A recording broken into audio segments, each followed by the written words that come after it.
So we'll get into our questions first of all on exercise.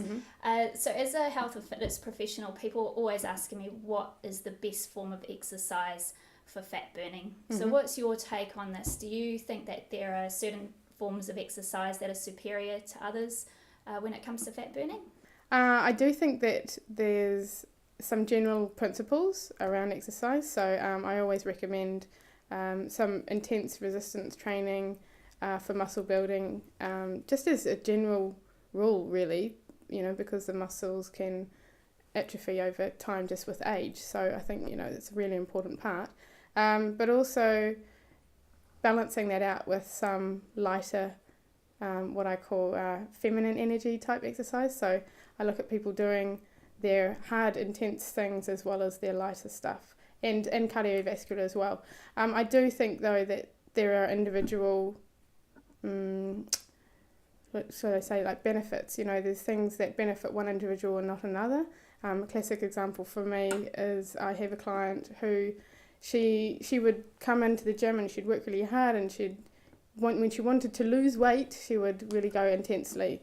And when we reframed that and got into the concept of, okay, let's lessen on the exercise, look at diet and nutrition, cellular nutrition as well, and easing on the intensity, all of a sudden she just let go of, the body just let go of the fat, and she became much stronger, much more confident, and also she had patterns and habits that had changed around her lifestyle. So her diet changed quite dramatically without being on a diet, and I was really specific about that point.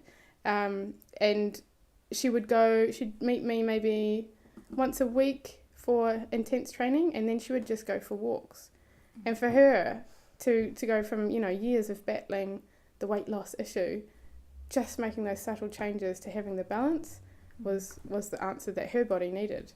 And that doesn't work for everybody, but I do like the idea of going, okay, the generalised principles are to, do some exercise intensely, some cardiovascular stuff, as well as alter a few tweaks in the diet, but definitely looking at what works for you, what makes you feel good, what's your spice, what's the variety that's going to help, and have that balance. Men as well, I do encourage that, because I get a lot of guys who are like, well, I must just go hard out. Yeah. And, it's not necessarily the intense thing that's going to produce the fat loss. It's actually what happens after or in between the exercise sessions. Yeah, I think there's a lot of people out there that probably think that if they exercise longer and harder and more often, that they're just going to get better results, whereas in fact the opposite can be true sometimes. And so what do you think is the key reason that your client got better results from doing just that one hard training session a week and just walking for the rest of the week? I think it was a big part of self-care, actually being more kind to herself. So there was an inner battle going on, and her belief that she did have to work really intensely. But on a physiological level, the body is not going to release fat in a place of stress.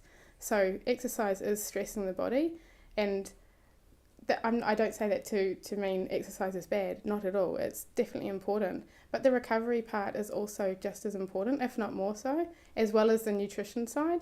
Those have to be coupled, because when the body's in a state of calm and of rest, then it's not producing the stress hormones that are fat storing. It's in a place of calm and therefore can produce the hormones that release fat. So I do encourage people to do either active recovery, which is things that are lighter, like the walking or jogging or a cycle or a swim or something like that. Stretching, yoga, Pilates, these sorts of lighter movement, still movement, but it's not stressing the body out. It's actually helping the body to do its thing and to recover. And if clients are doing the really intense gym workouts, so lots of heavy weights and so on, then I recommend the days of rest. And if they want to still exercise on those days, then it has to be something lighter to allow the body to heal.